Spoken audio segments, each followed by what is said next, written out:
And I'll give you one there's even greater opportunity to lose money on. Energy services industry. This we all had a great opportunity to get our heads handed to us. In 1982, there was 11,000 of those oil rigs drilling those holes all over Oklahoma and Texas and Colorado. We used to have the rig count every week. And the rig count fell from 11,000 in 82 to 6,000 in 83. Then it fell a little bit lower in 84. And there's hundreds and hundreds of companies here. Companies that made the muds and did the downhole stuff, the fracturing companies, the well companies, all the measurement companies, the Schlumbergers, the bid companies. Lots of opportunities to lose money here. There's an equal opportunity here for serious losses. And the people said, listen, the business is terrible. Let's buy these groups. Well, the rig count was only 1,000 3 years ago. So it went from 11,000 to 6,000 to 5,000. Then 8 years later, it was under 1,000. The industry really started to turn about 2 years ago. So just saying the business can't get worse. I was lucky enough, in addition to having the metals industry when I started Fidelity, I had the textile industry, which is a great group to follow. Because you follow companies like J.P. Stevens, was founded in the 18th century, and West Point Pepperell was founded in the 18th century. Burlington Industries was one of the new companies that was founded in 1904.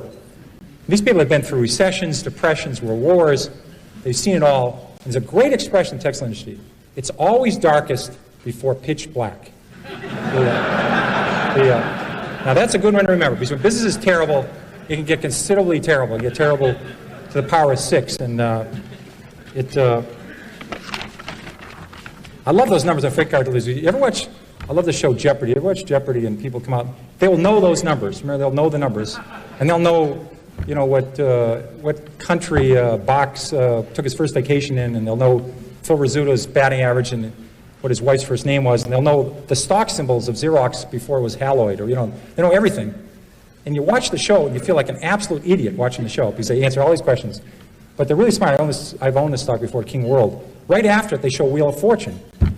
And what happens is they'll have this word up there, and it'll be TH, and there's a T, and it's like, buy a vowel here, should I buy a U, buy an I, and Vanna spins the wheel, and they buy the A, and you're redeemed by watching the Wheel of Fortune after feeling like an absolute jerk on the Jeopardy game, and it's really smart. When I rebound to 10, I'll sell.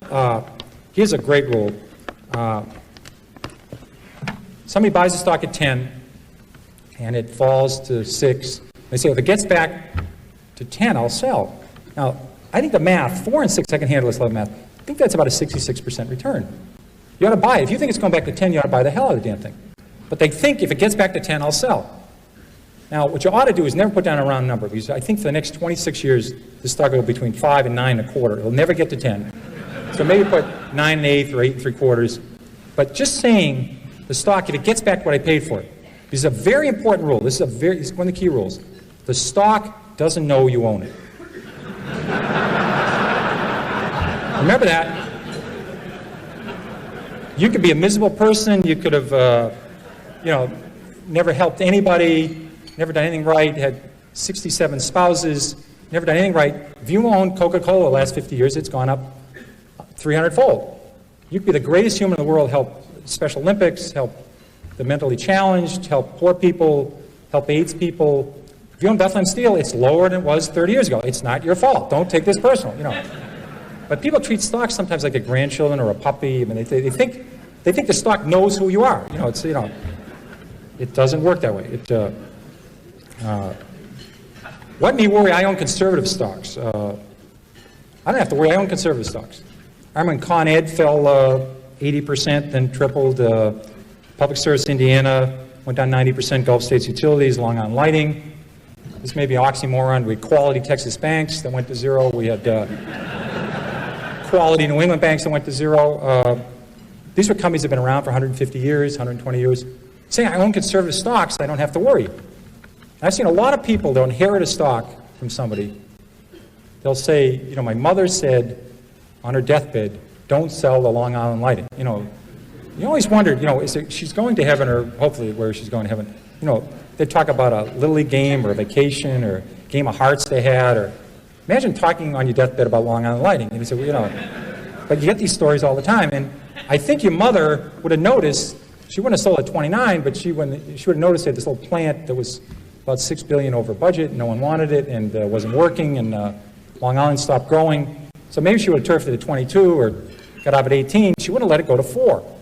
You know, so just because you inherit some stock and it's so-called conservative, like Eastman Kodak fell 75%, IBM fell 75%, don't tell anybody you own a conservative stock. Companies are very dynamic. I don't buy that argument. Here's a very dangerous one. Look at all the money I've lost. I didn't buy it. People do this all the time. They say, I didn't own Blockbuster, I didn't own Home Depot, I didn't own Toys R Us. Eric, it was very nice to say some nice things about when I came up here, and Manny has been nice to me. I literally, in one of my books, listed on 2 pages, in the 13 years I ran Magellan, I listed, I think, about 200 stocks, A through L, on the New York Stock Exchange. They went up tenfold or more that I didn't own while I ran Magellan. I had owned lots of stocks. I listed 200 stocks A through L. I stopped at the letter L, and I didn't own any of these shares. They went up tenfold or more, and I was able to do okay with Magellan. And people worry all the time about missing Microsoft, missing Western Digital, missing United Airlines. They spend all their time worrying about stocks they miss. You cannot lose money in a stock you don't own. That's a very important. The only way to lose money is buy a stock, have it go down, and sell it. That's the only way. And I swear that people, their spouse has to cut out the newspaper in the morning, cut out the C's, and the person will look at the M's. Oh my God, Microsoft's up 3. You know, I was going to buy 1,000 shares of Microsoft. I lost 3,000 of Microsoft last night while I was sleeping. You know, I was going to buy 7,000 shares of National Semiconductor at 10. It's now 17. I just lost $49,000 on National Semiconductor. They do this all the time. They have to cut holes. Thank God Blockbuster finally went away, because that was early in the alphabet. People would always be looking how much they lost on Blockbuster. I missed that one. I'll catch the next one. That usually does not work. Toys R Us, there was a lot of copycats of Toys R Us. There was Child World, there was Lionel, there was copycats of Home Depot. Buying the next of something usually doesn't work. It's very bad. It's like buying on dips. I think it's always better to buy from dips. I always thought it was a better rule than buy on dips. You may have to explain this to some other people. This is another technical term you may have to explain after hours what a dip is. They usually refer to as plurals, dips. I never heard dip. You know, he's a dip, she's a dip. They usually only the plural tense for it. And it's a gender non-specific. It's usually plural. Dip is never used. Stock has gone up, I must be right. Stock has gone down, I must be wrong. I'm convinced that people do this all the time. They buy stock at 10, they buy a little bit of it, it goes to 13. They now say they don't know anything more about it than they knew when they bought it at 10.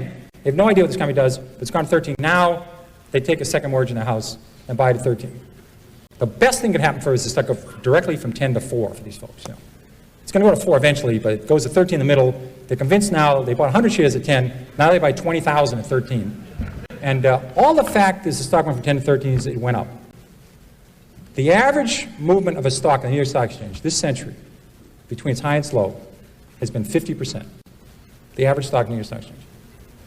That means the stock started the year 20, sometime during the year sold 16, sometime during the year sold at 24, might have finished the year 21, might have finished the year 19. The average range of a stock on the New York Stock Exchange is 50% in 12 months, between its high and its low.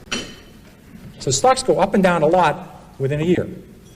And say this stock is going up means you're right, doesn't mean a damn thing. So don't buy often on that one. That is not a good one. Avoid long shots. These are the companies that, we have this very technical term for this called whisper stocks. Everybody familiar with whisper stocks? They're great. Somebody call you up and they'll say, hi Pierre, how's Carolyn? How's Beth doing? How's Annie? How's Mary? Have you played any golf? And then they'll say, I want to talk to you about International Blivet. And the next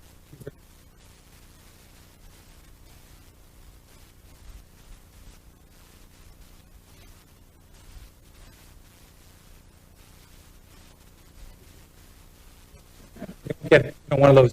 They'll get a shorter term in those places where they have Nordic tracks and they put them away, and they don't have to make big rocks into small rocks. They just watch movies and they have Nordic tracks, but they will not get these people if they whisper into the phone.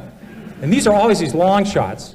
You know, these are stocks that are going to grow hair and make your kid have better spelling, and your breath's going to improve, and you won't have to iron your pants. I mean, it's one of those stocks, and they always do everything for you. But They're missing. They don't have any sales yet. You know, that's the missing element to the story. The story is sensational. There's no profits here, no sales yet. But my God, if this works, it's going to be the next Xerox. You know, and it's going to help Murr in space and everything. You know, it's a very, very good deal. Now, this is not a long shot. This is a no shot. You have to separate these out. I've tried 30 of these. I have never broken even on a long shot. Never. I've made 25, 30 times my money on some stocks. I never thought about Sallie Mae or MBIA or Fannie Mae or some of the banks or Stop and Shop. I'd make 20 times the money, 30 times the money. I had no idea. I thought the stocks were going north. I had no idea. You look back 10 years later, you say, my God, I made a lot of money in this thing. The ones I went into thinking I could make 4 times my money, I've never broken even. So don't do the long shot, guys. They don't work.